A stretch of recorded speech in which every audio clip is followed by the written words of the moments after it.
Hello and welcome to Habit Nerd, a podcast show that knows that few things can have a more powerful impact on your life than improving your daily systems, habits, and mindset.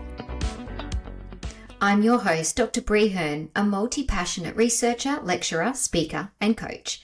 Once a perfectionist who was always busy but not necessarily effective, I overcame illness and burnout and am now obsessed with sharing the science and systems for working with efficiency and habits for abundant health in your mind and your body. Each week, my guests and I share stories and lessons backed by research. So let's buckle up and dive straight into today's empowering conversation. Hello, Habit Nerds. Welcome back to this final episode of 2024. And it is a New Year's episode, meaning it's New Year's Eve when this episode is dropping, or just before New Year's Eve. So it's got me thinking about New Year, New You, New Year, New Me, New Year's resolutions.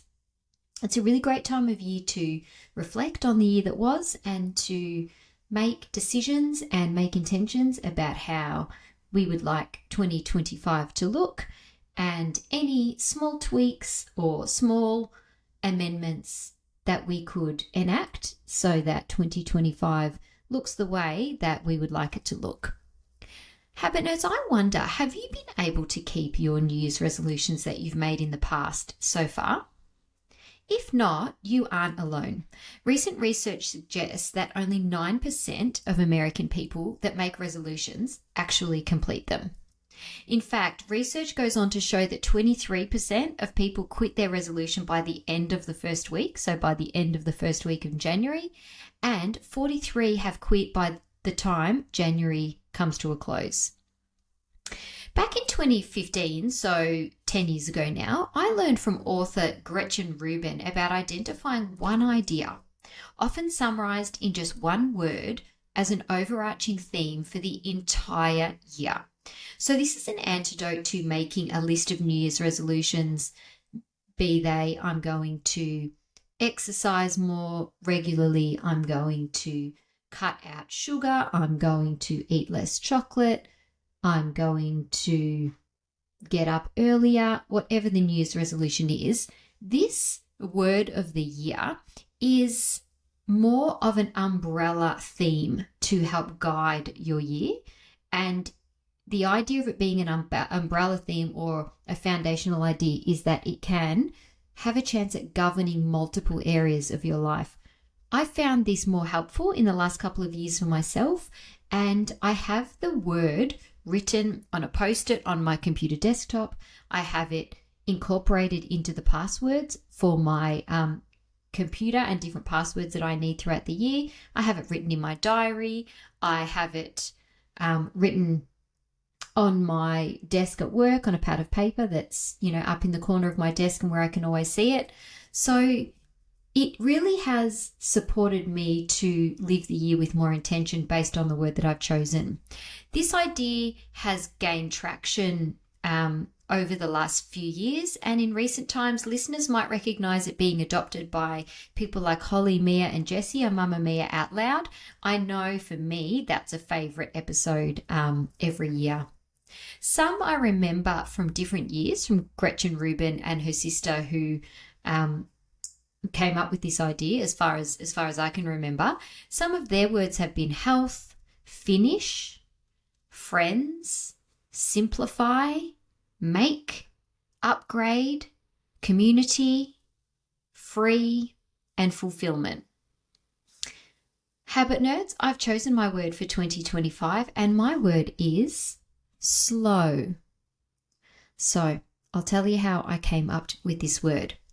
I had a bad week during this year. I had a bad week in the middle of 2024.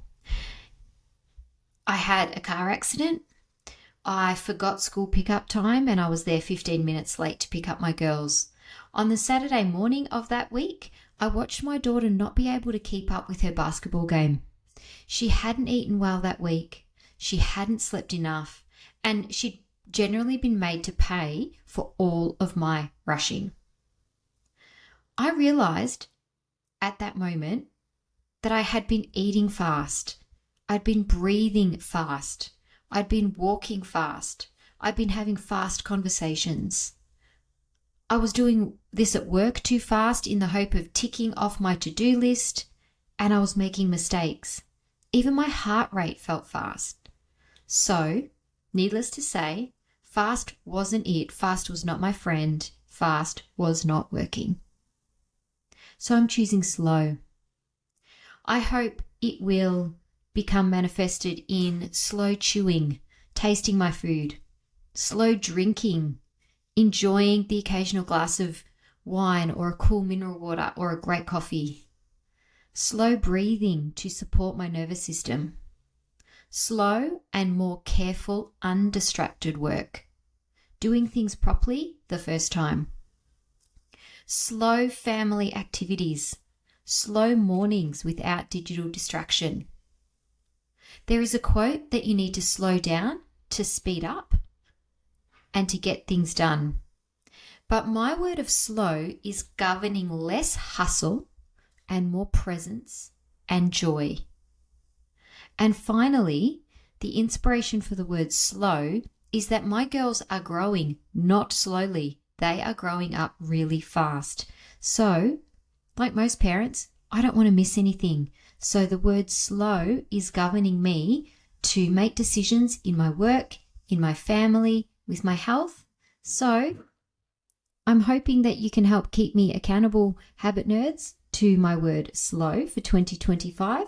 If you are deciding to choose a word that can help lead you in the coming year, I would love to hear about it. So let me know over at Instagram at The Habit Nerd. I wish you all a fulfilling and joyful 2025, and I look forward to keeping connected with you all. Thank you for tuning into this episode of The Habit Nerd. I hope you found some new inspiration, learned something new, or gained a fresh perspective. If you did enjoy the episode, I would be really grateful if you could please leave a 5-star review, as it helps the show get in the ears of new listeners, plus it should only take you 5 seconds. If you're keen for more tips and insights, then head over to Instagram and follow Habit Nerd.